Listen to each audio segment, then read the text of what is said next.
Hello दोस्तों, स्वागत है आप सभी का आपके अपने YouTube channel the next level में। और आज के वीडियो में मैं आपके लिए टॉप 30 जीके जीएस और जीए के प्रश्नों का सेट नंबर 8 लेकर के आ गया हूं, जो कि बेनिफिशियल रहने वाला है आर्मी, नेवी और एयरफोर्स, साथ ही साथ BSF, SSC GD, CISF, CRPF और आईटीबीपी जैसे परीक्षाओं के लिए। खास करके वो परीक्षाएं जो 10th लेवल पे होती हैं और 12th लेवल पे होती हैं, उनमें जो प्री एग्ज़ाम होगा उसमें हमारा ये प्रश्नों का जो क्वेश्चन आंसर सेट है ये आपको बहुत ही ज़्यादा बेनिफिशियल रहने वाला है। आपको मैं इसका जो प्लेलिस्ट का लिंक है मैंने आर्मी जीके के नाम से बनाया हुआ है, आप वहाँ पे जाएं और वहाँ पर आपको आर्मी जीके के नाम से प्लेलिस्ट मिलेगा। वहाँ पे आपको प्रीवियस ईयर के जितने भी पार्ट मिलेंगे वो आपको मिल जाएंगे। तो वहाँ पे जाके आप आर्मी जीके का प्लेलिस्ट सर्च करेंगे और आपको प्लेलिस्ट पूरा का पूरा मिल जाएगा और आप उसे देखें। एक एक क्वेश्चन आपके लिए बहुत ही ज़्यादा बेनिफिशियल रहने वाला है। तो चलिए शुरू करते हैं आज का क्वेश्चन आंसर। आपको थोड़ा सा मुझे हेल्प करना है कि आप इस वीडियो को अपने सभी दोस्तों में एक बार शेयर कर दें। अगर आप शेयर करेंगे तो मुझे भी थोड़ा मोटिवेशन मिलेगा। और अगर आपको इसका पीडीएफ चाहिए तो पीडीएफ का लिंक आपको नीचे डिस्क्रिप्शन बॉक्स में मिल जाएगा। तो चलिए शुरू करते हैं। पहला क्वेश्चन है, मैं बहुत ही इजी प्रश्न के साथ शुरू कर रहा हूं। पहला प्रश्न है कि भारत के झंडे में कितनी तीलियां हैं? भारत के झंडे में कितनी तीलियां हैं? तो भारत के झंडे में कुल 24 तीलियां होती हैं, 24, और ये ब्लू कलर्स के होते हैं। याद रखेंगे आप, ब्लू कलर्स के। तो आप ध्यान रखेंगे तीन, जैसे भारत का जो झंडा है उसमें यहाँ यहाँ यहाँ ये तो तीन रंग हो गए, लेकिन चौथा रंग इसमें होता है, याद रखेंगे आप, ठीक है। चलिए नेक्स्ट क्वेश्चन। इसमें थोड़ा सा डिटेल हम जानेंगे कि इसकी जो अभिकल्पना है, यानी कि इसके जो राष्ट्रीय ध्वज है हमारा, इसको तैयार किया था पिंगली वेंकैया ने। और भारत की स्वतंत्रता के कुछ दिन के पूर्व 22 जुलाई 1947 को ही, कुछ दिन पूर्व यानी कि पहले 22 जुलाई 1947 को आयोजित संविधान सभा की बैठक में इसको अपनाया गया था। तो डेट भी याद रखेंगे आप कि राष्ट्रीय ध्वज को कब अपनाया गया, तो 22 जुलाई 1947 को, ठीक है। इसमें 3 समान चौड़ाई की क्षितिज पट्टियां होती हैं। और आप ये भी याद रखेंगे कि इसमें लंबाई और चौड़ाई का जो अनुपात होता है वो 3:2 में होता है। यानी कि अगर आप 3 मीटर का लंबाई रखेंगे तो आप 2 मीटर की चौड़ाई रखेंगे, ऐसा यहाँ पे माना जाता है, ठीक है। लेकिन उसमें तीनों रंग का जो होगा वो समान होगा, ये भी चीज़ आप ध्यान रखेंगे। और इसमें क्षैतिज पट्टियाँ होती हैं, जिनमें सबसे ऊपर केसरिया पट्टी जो देश की ताकत और साहस को दर्शाती है, बीच में श्वेत पट्टी धर्म चक्र के साथ रहती है जो शांति और सत्य का संकेत देती है, और नीचे गहरे हरे रंग की पट्टी जो देश के शुभ विकास और उर्वरता को दर्शाती है। नेक्स्ट देखते हैं अब अगला क्वेश्चन। हाल ही में सेना के कमांडरों का सम्मेलन कहाँ शुरू हुआ? हाल ही में सेना के कमांडरों का सम्मेलन कहाँ शुरू हुआ? तो यह शुरू हुआ नई दिल्ली में। सभी सेना के कमांडर आपस में मिलकर सम्मेलन हुआ है इनका, नई दिल्ली में ये हुआ है। इसका आयोजन 27 मई से 29 मई तक हुआ है। और इस कमांडर का सम्मेलन जो है ये साल में 2 बार आयोजित किया जाता है, ये भी आप ध्यान रखेंगे। आगे है, इनमें से कौन सी एक निष्क्रिय गैस है? कौन सी एक निष्क्रिय गैस है? देखिए, निष्क्रिय गैस के बारे में मैं आपको बता दूं कि जितने भी एलिमेंट्स हैं, तत्व हैं हमारे संसार में, उसमें अलग अलग कक्षाओं में इलेक्ट्रॉन्स घूमते रहते हैं। तो जिस कक्षा में नंबर ऑफ इलेक्ट्रॉन्स फुल हो जाते हैं वो गैस निष्क्रिय हो जाता है, किसी के साथ वो क्रिया नहीं करता, अक्रिय गैस होता है वो, किसी के साथ भी वो रिएक्शन नहीं करेगा, ठीक है। उसके जैसे कि मान लो कि उसका वो पहले कक्षा में उसको 2 न्यूट्रॉन चाहिए, ठीक है, 2 इलेक्ट्रॉन चाहिए। तो अगर उसको पहले ही कक्षा में 2 इलेक्ट्रॉन उसके फुल हो गए तो वो किसी के साथ अभिक्रिया नहीं करेगा, किसी के साथ भी अभिक्रिया नहीं करेगा। तो ऐसे कुल 6 गैसेज होती हैं, कुल 6 गैसेज होती हैं। यहाँ पर उसका आंसर हो जाएगा आर्गन गैस, याद रखेंगे आप। और उसके अलावा जो 5 और हैं मैं आपको बता दूं, हीलियम होता है, नियॉन होता है, आर्गन जो यहाँ पर है, उसके बाद जेनॉन, रेडॉन और क्रिप्टन। ये आप 6 अगर याद रखेंगे तो इसको निष्क्रिय गैस कहते हैं। और हाइड्रोजन इसमें जो ऑप्शन में है ये सबसे हल्का तत्व, हल्का गैस है। अगला क्वेश्चन है कि ओजोन ऑक्सीजन का एक डैश है। ओजोन ऑक्सीजन का एक डैश है। तो देखिए ओजोन जो है ये ऑक्सीजन का एक अपरूप है, अपरूप है। अब देखो आप यहाँ पे कंफ्यूज हो सकते हो, अपरूप, समस्थानिक, समभारिक, समन्यूट्रॉनिक्स, ये अलग अलग वर्ड हैं। तो मैं यहाँ पे मैं जल्दी जल्दी आपको समझा दूँ कि जब एक ही तत्व कई रूपों में मिलता है तो उसको अपरूप कहते हैं। जैसे ऑक्सीजन हो गया O2 और ओजोन क्या हो गया O3, तो ये दोनों एक दूसरे के अपरूप हो जाते हैं। वहीं आप देखेंगे कार्बन के अलग अलग अपरूप आपको मिल जाते हैं, जैसे कि कार्बन में आपको हीरा मिलता है, ग्रेफाइट मिलता है, फुलरीन मिलता है, ये सब इसके अपरूप आते हैं। तो इस तरह से अलग अलग चीज़ें ये अपरूप में हो गया। समस्थानिक में क्या होता है कि समस्थानिक में अगर आप देखेंगे तो इसमें परमाणु क्रमांक जो है वो समान रहेगा, लेकिन परमाणु भार अलग अलग हो जाता है। परमाणु भार अलग अलग आपको मिल जाएगा। जैसे आप अगर देखें, मैं आपको एग्जांपल के साथ समझाऊं तो कार्बन के 3 समस्थानिक होते हैं। कार्बन के तीन समस्थानिक, जिसको हम कार्बन 12, कार्बन 13 और कार्बन 13 के नाम से दर्शाते हैं। तो अगर हम इन सभी का परमाणु क्रमांक जांचेंगे तो 6 मिलेगा, लेकिन अगर इन सभी का परमाणु भार हम जानेंगे तो कार्बन 12 का 12, कार्बन 13 का 13 और कार्बन 14 का 14 मिलता है हमें परमाणु भार।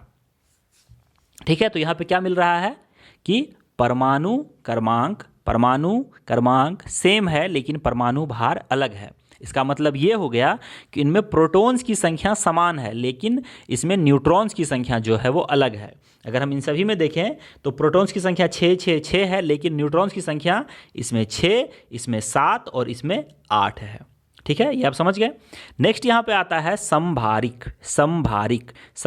तो समभारिक जो है इसमें क्या होता है, इसमें सीधे समस्थानिक का उल्टा होता है, यानी कि परमाणु क्रमांक तो अलग होंगे लेकिन परमाणु भार जो है वो सेम होगा, परमाणु भार सेम होगा। जैसे एक एग्जांपल मैं समझा दूं आपको कि कार्बन 14 और नाइट्रोजन का परमाणु भार समान होता है, दोनों के परमाणु भार 14 होते हैं, 14, लेकिन इसके परमाणु क्रमांक अलग अलग होंगे। परमाणु क्रमांक अलग अलग होंगे कैसे, कार्बन का 6, नाइट्रोजन का 7।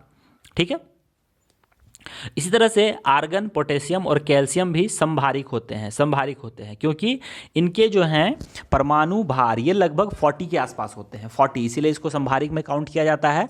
लेकिन इनके परमाणु क्रमांक क्रमशः 18, 19 और 20 होते हैं। आर्गन का 18, पोटेशियम का 19 और कैल्शियम का 20। तो इसके क्या हो गए, परमाणु भार समान हो गए लेकिन परमाणु क्रमांक अलग अलग हो गए, तो ये तीनों भी समभारिक हुए।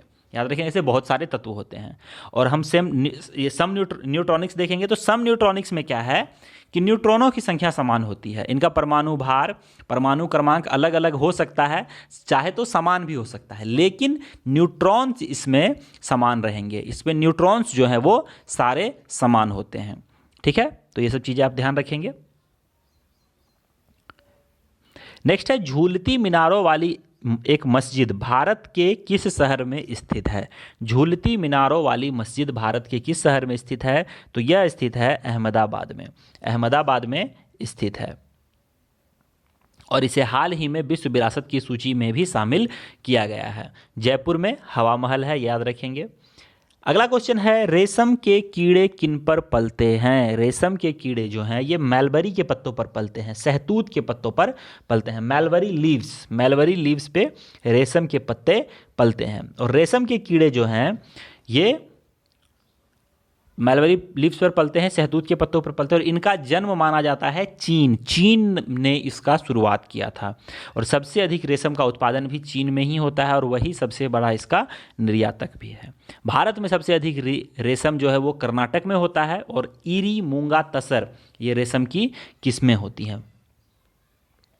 सोज ए वतन पुस्तक के लेखक कौन हैं। सोज ए वतन पुस्तक के लेखक प्रेमचंद हैं, प्रेमचंद।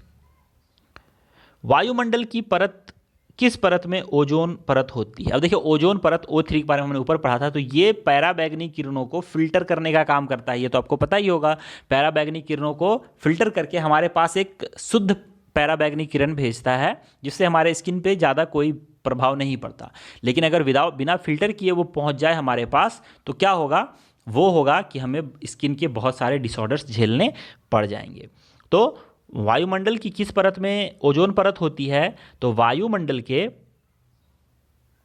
स्ट्रेटोस्फेयर में ओजोन की परत पाई जाती है, याद रखेंगे आप। और ओजोन परत की जो साधारण ऊंचाई है वो 20 से 25 किलोमीटर से शुरुआत होकर 50 से 60 किलोमीटर तक हो जाती है। ये क्या होता है कि सर्दियों में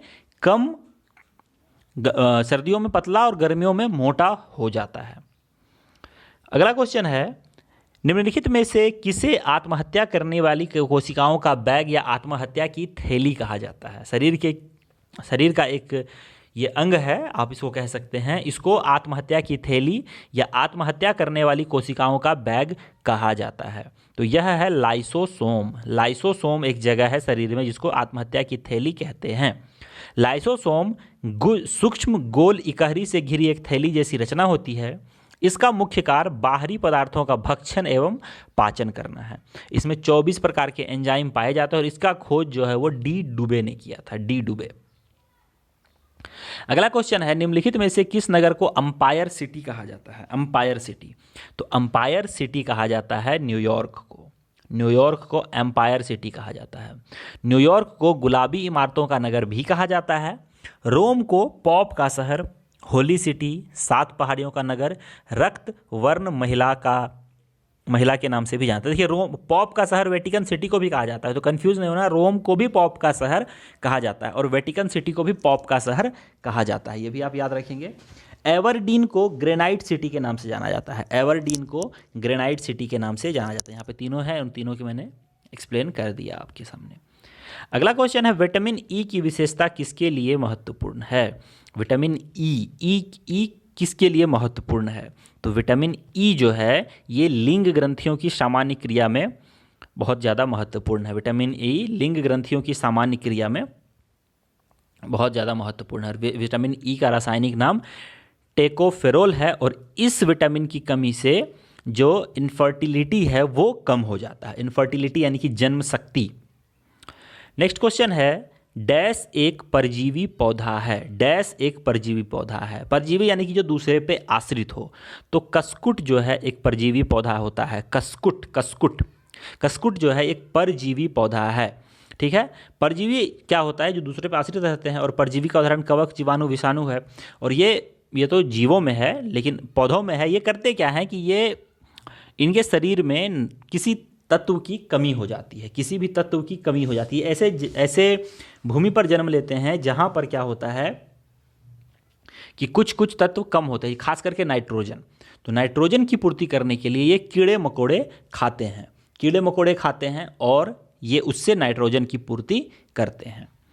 अगला क्वेश्चन है, डैश अम्ल में वृद्धि होने के कारण मांसपेशियों में ऐंठन आ जाती है, हमारे शरीर में थकावट आने लगती है। तो जब हमारे शरीर में जब हम अधिक काम करते हैं तो हमारे शरीर में मांसपेशियों में लैक्टिक अम्ल जमा हो जाता है। तो उससे क्या होता है कि हमारे शरीर में ऐंठन आ जाती है, हमारा शरीर थक जाता है। नेक्स्ट क्वेश्चन है, दिलवाड़ा का जैन मंदिर निम्न में से कहाँ स्थित है? दिलवाड़ा का जैन मंदिर जो है ये स्थित है आबू पर्वत पे। और यहाँ पर देखें तो दिलवाड़ा का जैन मंदिर जो है ये 11वीं से 13वीं शताब्दी के दौरान चालुक्य राजाओं द्वारा वास्तुपाल और तेजपाल, ये 2 भाई थे, इन्होंने 1231 ईस्वी में बनाया था, ठीक है, याद रखेंगे आप। अगला क्वेश्चन है, किसी वस्तु पर बल लगाने पर यदि वह गतिशील नहीं होती है तो इसे क्या कहा जा सकता है? किसी वस्तु पर बल लगाने पर यदि वह गतिशील नहीं हो तो क्या कहा जा सकता है? तो इसका मतलब ये हुआ कि अगर हम बल लगाएं तो वो वेस्ट हो गया, हमारा कोई भी कार्य नहीं हुआ, कार्य हो गया 0, ठीक है। नेक्स्ट देखते हैं।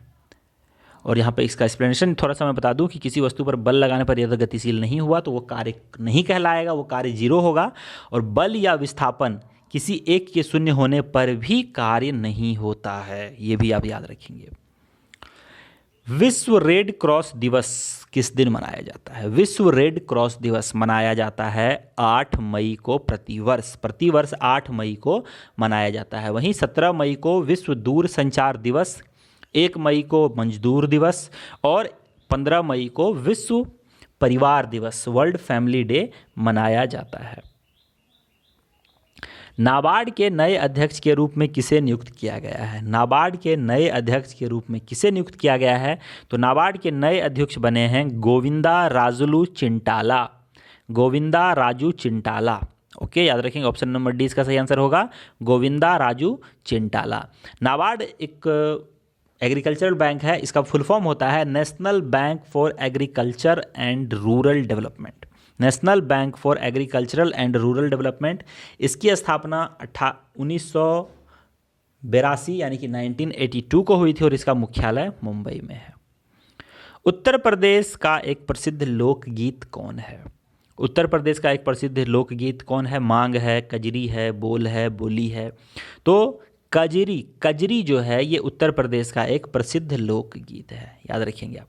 वहीं उत्तर प्रदेश का लोक नृत्य रासलीला, नौटंकी, झूला, कजरी, जद्दा और जैदा है। और चौक जो है ये इसका चौक पूर्णा एक लोक कला है उत्तर प्रदेश का।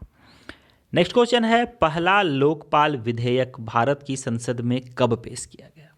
पहला लोकपाल विधेयक जो है ये भारत के संसद में कब पेश किया गया? तो यह पेश किया गया था भारत की संसद में 1968 ईस्वी को। 1968 ईस्वी को।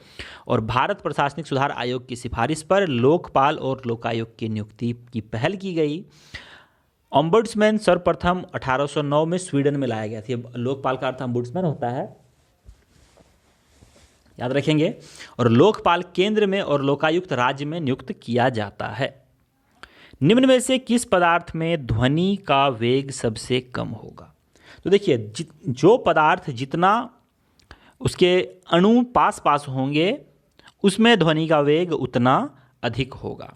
जैसे अब आप देखें तो ठोस में जो अणुओं के कण हैं ये बहुत पास पास होते हैं और गैस में बहुत दूर दूर होते हैं। तो इसीलिए ठोस में ज़्यादा होता है ध्वनि का वेग और गैस में कम होता है। तो यहाँ पे आप ऑप्शन में देखेंगे तो इस्पात में सबसे ज़्यादा अणु पास पास होते हैं, इसीलिए सबसे ज़्यादा वेग इस्पात का होगा। यहाँ पर देखें तो वायु में ध्वनि का वेग सभी 0 डिग्री सेल्सियस पर नापे गए हैं 332 मीटर प्रति सेकेंड होता है। वहीं जल में ध्वनि का वेग 1483 मीटर प्रति सेकेंड होता है, 1483 मीटर प्रति सेकेंड। लोहा में ध्वनि का वेग 5130 मीटर प्रति सेकेंड होगा और कांच में ध्वनि का वेग 5640 मीटर प्रति सेकेंड होगा। और इस्पात में इससे भी ज़्यादा होता है, याद रखेंगे, इस्पात यानी कि स्टील। ध्वनि माध्यम के समांतर आगे पीछे गति करते हुए संपीड़न एवं विरलन के रूप में गमन करता है। यह भी एग्जाम में कई बार पूछ लिया जाता है। नेक्स्ट क्वेश्चन है, पौधों में उस उत्तक का नाम क्या है? पौधों में उस उत्तक का नाम क्या है जो जड़ों से पौधों के अन्य हिस्सों में पानी और खनिज पहुंचाते हैं? देखिए, पानी और खनिज और उसके अलावा एक होता है फूड पहुंचाने का काम। ये दो तरह के इसमें खनिज पाए जाते हैं। मैं आपको ट्रिक बता देता हूं, आप हमेशा याद रखेंगे। पानी को हम क्या बोलते हैं? जल बोलते हैं, जल। और जल पहुंचाने का काम करता है जाइलम। जाइलम से आपको जल का बोध आ रहा है। वहीं फूड पहुंचाने का काम करता है फ्लोएम। ठीक है, तो याद रखेंगे, पानी पहुंचाएगा जाइलम, फूड पहुंचाएगा फ्लोएम। और जाइलम को पराया काष्ठ भी कहते हैं। और जाइलम और फ्लोएम जो है वो जटिल अस्थायी उत्तक होते हैं। इनसे कई बार एग्जाम में क्वेश्चन पूछे जाते हैं। उच्च न्यायालय को मौलिक अधिकारों को लागू करने के लिए लेख जारी करने का अधिकार है, रिट्स जारी करने का अधिकार है। यह अधिकार किस अनुच्छेद द्वारा दिया जाता है? यह अधिकार जो है, रिट्स जारी करने का अधिकार, किस अनुच्छेद के द्वारा उच्च न्यायालय को दिया जाता है? तो यह जो है ये है 226, अनुच्छेद संख्या 226। मोडेरा का सूर्य मंदिर किस राज्य में स्थित है? मोडेरा का सूर्य मंदिर जो है ये स्थित है गुजरात में। मोडेरा का सूर्य मंदिर। कोणार्क का सूर्य मंदिर उड़ीसा में है। मेंडलीफ को डैश के रूप में जाना जाता है। मेंडलीफ को डैश के रूप में जाना जाता है, तो यह जेनेटिक्स के जनक, मेंडलीफ को जेनेटिक्स के जनक के रूप में जाना जाता है। जीव शास्त्र के जनक अरस्तु को माना गया है और जेनेटिक्स कोड का जनक हरगोविंद खुराना को माना जाता है। 25वां नंबर क्वेश्चन है, विधानसभा का सत्र 5 वर्ष में कम से कम कितनी बार आहूत किया जाएगा?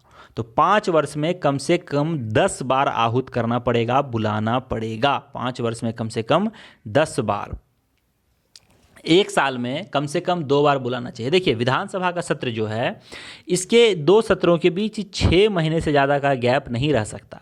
विदिन 6 मंथ आपको बुलाना ही बुलाना पड़ेगा। तो एक साल में कम से कम 2 बार आपको मस्ट है बुलाना होगा। और अगर इसी हिसाब से देखेंगे तो 5 साल में 10 बार बुलाना पड़ता है। और विधानसभा में सदस्य बनने के लिए उम्र जो है वो 25 वर्ष की मानी जाती है, फिक्स की गई है। निमोनिया मानव शरीर के निम्न में से किस अंग को प्रभावित करता है? तो निमोनिया जो है यह फेफड़े को प्रभावित करता है, फेफड़े को याद रखेंगे। और निमोनिया रोग डिप्लोकोकस निमोनी नामक जीव से फैलता है। इसमें तेज बुखार, फेफड़ों में सूजन और मृत्यु का कारण ये रोग होता है। राष्ट्रीय पशु के रूप में बाघ को किस वर्ष अपनाया गया था? तो राष्ट्रीय पशु के रूप में बाघ को 1973 ईस्वी में अपनाया गया था। इससे पहले शेर था हमारा राष्ट्रीय पशु, ये भी याद रखेंगे आप। और गंगा को राष्ट्रीय नदी 2008 में, और राष्ट्रीय जलीय जीव ये गंगा डॉल्फिन, गंगा में पाए जाने वाले डॉल्फिन को 2009 में घोषित किया गया। बुलेट प्रूफ जैकेट बनाने के लिए किस तंतुओं का प्रयोग किया जाता है? बुलेट प्रूफ जैकेट्स बनाने के लिए हम प्रयोग करते हैं केवलर के तंतुओं का प्रयोग, याद रखेंगे केवलर। आप अगर डिफेंस की तैयारी कर रहे हैं तो आपको पता होना चाहिए कि बुलेट प्रूफ जैकेट बनाने के लिए किसके तंतुओं का प्रयोग किया जाता है? तो केवलर का प्रयोग किया जाता है, केवलर याद रखेंगे आप। वहीं रेशेदार कांच का प्रयोग बुलेट प्रूफ जैकेट बनाने के लिए भी किया जाता है। और बैकेलाइट का प्रयोग रेडियो, टेलीविज़न आदि के केस और बाल्टी बनाने में किया जाता है। इंडिया गेट का डिज़ाइन किसने तैयार किया था? इंडिया गेट का डिज़ाइन तैयार किया था सर एडविन लुटियंस ने। सर एडविन लुटियंस ने किया था, याद रखेंगे। और इंडिया गेट 1924 ईस्वी में बनाया गया था।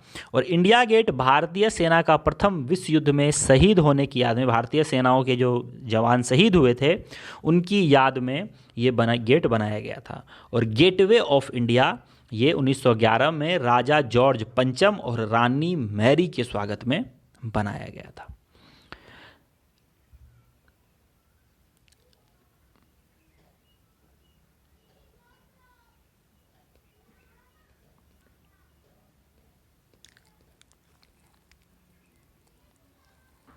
और हमारा आखिरी क्वेश्चन होगा कि अंतर्राष्ट्रीय योग दिवस किस दिन मनाया जाता है? अंतर्राष्ट्रीय योग दिवस ये मनाया जाता है 21 जून को। अंतर्राष्ट्रीय योग दिवस 21 जून को मनाया जाता है। और योग दर्शन के जनक पतंजलि हैं। और यूनाइटेड नेशंस ने 2015 में 21 जून को अंतर्राष्ट्रीय योग दिवस के रूप में मनाने का जो है ये फाइनल किया। ठीक है, तो दोस्तों यहाँ पर 30 क्वेश्चन जो है हमने समाप्त किए हैं। आई होप आपको ये वीडियो अच्छा लगा होगा। अगर अच्छा लगा तो अपने दोस्तों के साथ शेयर करें, वीडियो को लाइक करें। और हमारे चैनल से अगर आप अभी तक नहीं जुड़े हैं तो रेड वाले सब्सक्राइब बटन को दबाकर आप हमारे चैनल से जुड़ सकते हैं। तो यहीं पर हमारा वीडियो आज का खत्म होता है। मिलता हूँ आपसे नेक्स्ट वीडियो में। अलविदा, जय हिंद, जय भारत, वंदे मातरम।